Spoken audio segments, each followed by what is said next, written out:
President Trump says that US forces have totally obliterated every military target on Iran's Kharg Island, the country's main export terminal for oil in the Gulf. In response, Iran threatened to reduce US-linked oil facilities to a pile of ashes. As the war enters its third week, Iranian media reported that 15 explosions had been heard on the island. US Central Command said it struck more than 90 military targets on the island.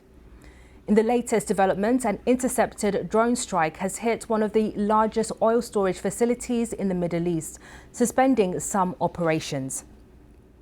The attack in the port of Fujairah in the UAE caused huge clouds of smoke across the complex. Further across the Middle East, evacuation orders have been issued in several areas of Qatar, and one of the region's largest oil storage facilities in the UAE has been targeted by Iranian drones. This follows the news that the US expected to send more ships and Marines to the Middle East. The reinforcements are expected to come from an amphibious ready group led by the USS Tripoli, which is currently in Japan or has moved on from Japan. Simon Jones has the latest. The Iran war enters its third week. President Trump marked the occasion by posting these pictures on social media. He described strikes on military targets on Kharg Island, Iran's main export terminal for oil, as one of the most powerful bombing raids in the history of the Middle East. Tehran, he claimed, was totally defeated and wanted a deal, but he wouldn't say for how long the war will continue. I can't tell you that. I mean, I have my own idea, but what good does it do? It'll be as long as it's necessary. They've been decimated. Their country's in bad shape. The whole thing is collapsing. Tehran, in response, warned that oil and energy infrastructure belonging to firms that cooperate with the US would be turned into a pile of ashes if Iran's energy facilities are attacked. The US president hasn't ruled out further strikes on Kharg Island should Iran continue to interfere with shipping through the Strait of Hormuz, the vital passage for oil supplies from the region. There are reports the US will send additional forces, including the USS Tripoli, an amphibious assault ship, along with thousands of Marines to the Gulf. The Pentagon declined to comment, citing operational security. Despite President Trump's claim that Iran is finished militarily, Tehran and its allies continue to target their neighbours. The US embassy in the Iraqi capital Baghdad has been struck by a missile.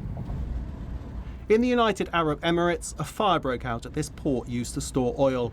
Officials said it was caused by falling debris from a destroyed drone. And Iranian state media says the Islamic Revolutionary Guards have launched further attacks against northern Israel. In another front in the war, Israel has hit targets in Lebanon. That's where the Iranian-backed armed group Hezbollah is based. This was the aftermath of a strike on Beirut. The Lebanese health ministry said that at least 12 medics died in a town in the south of the country when a healthcare centre was hit. Hezbollah is warning it is ready for a long confrontation, and Israel says it is too. The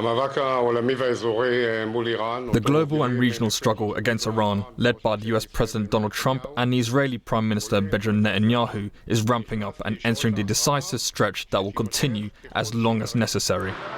And in Tehran, while some residents say they are scared to leave their homes, others insist they won't be intimidated. We are living under normal conditions. We haven't left Tehran and will never abandon it. We are here. And until our last breath, we'll fight for our country and our nation. Despite such defiance, the US is insisting its mission in the Middle East is ahead of schedule. Simon Jones, BBC News. Well, joining me now from Riyadh in Saudi Arabia is our security correspondent, Frank Gardner. Frank, how significant is it that we're seeing these US strikes on Kharg Island? It's a definite escalation, there's no question about that, because Kharg is the economic jugular vein. It's the beating heart, sorry about all these cliches, but it really is vital to Iran's oil industry. It's the terminal, the export terminal through which 90% of Iran's oil exports go, mostly to China.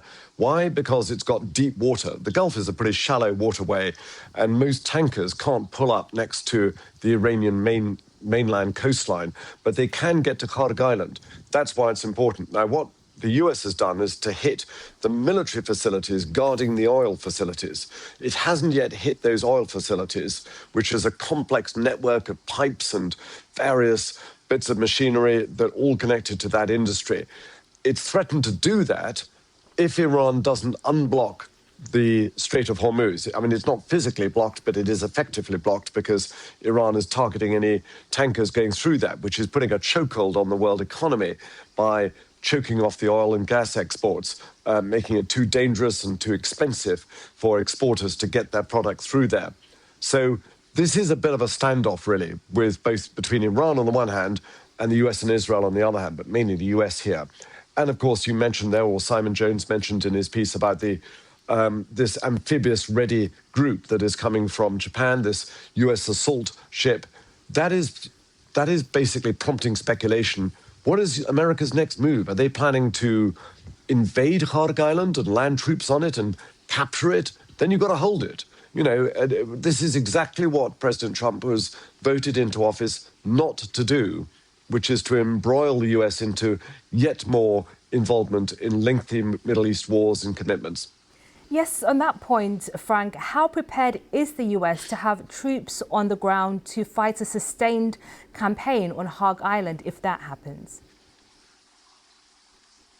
Not at all is the answer. I mean, look, the US is the foremost military power in the world. There's no question about that.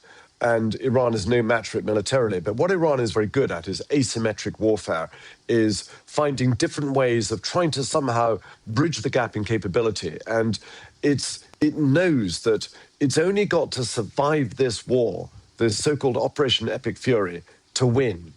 If at the end of all of this, and President Trump declares victory, it's not about how many targets you've hit. It's not about saying it's the biggest, most dramatic military strike in the history of the Middle East or whatever it is. None of that matters if at the end of all of this, the Islamic Republic regime is still standing, is still a threat to its neighbors. This campaign will have failed. And Iran knows that. And they've also got this almost inexhaustible supply of Shahed drones, which are very cheap and easy to manufacture.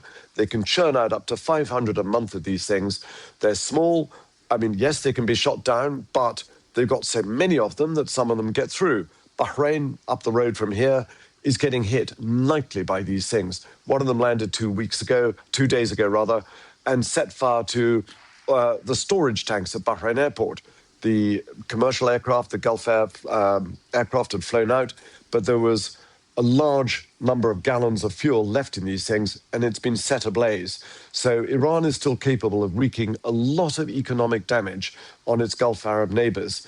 And on this side of the Gulf, on the Arab side of the Gulf, people are not impressed by these statistics as to how many targets are being hit in Iran. They want this to end, and they want the threat to their own economies to end as well.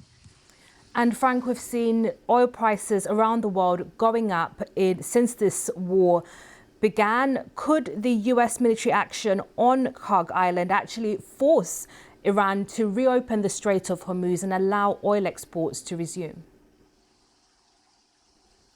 Well, it could, but Iran's showing no sign of that. I mean, I think one of the miscalculations in this war is the belief in Washington and the Pentagon, perhaps, certainly in the White House, that the massive military advantage that the US has, it's unquestioned over Iran, will somehow intimidate the Iranians into desperately seeking a deal. I mean, yeah, they probably would like a deal, but on their terms as well.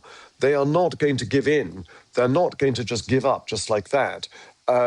And if you remember, just cast your mind back to 2 weeks ago, the talks in Geneva, there were three things the Americans wanted to talk about. The nuclear file, and there was great progress on that. Iran was prepared to make some concessions. But there were two other areas that they wouldn't compromise. They wouldn't even talk about. One was ballistic missiles, because Israel is telling America, you've got to make the Iranians give up their ballistic missile program. And Iran said, nah, that's off the table. We're not discussing that. And the other was Iran's support for its proxy militias around the region, Hezbollah in Lebanon, the Houthis in Yemen, various militias in Iraq, and so on. And again, Iran said that's off the table. So America went to war, and at the end of this war, look, if it ended tomorrow, all of those things would still be in place. Iran wouldn't have many ballistic missiles left, but it's got a lot of drones, and it's still a threat to its neighbors, and the regime is still in place. So it's kind of hard to see what's been achieved.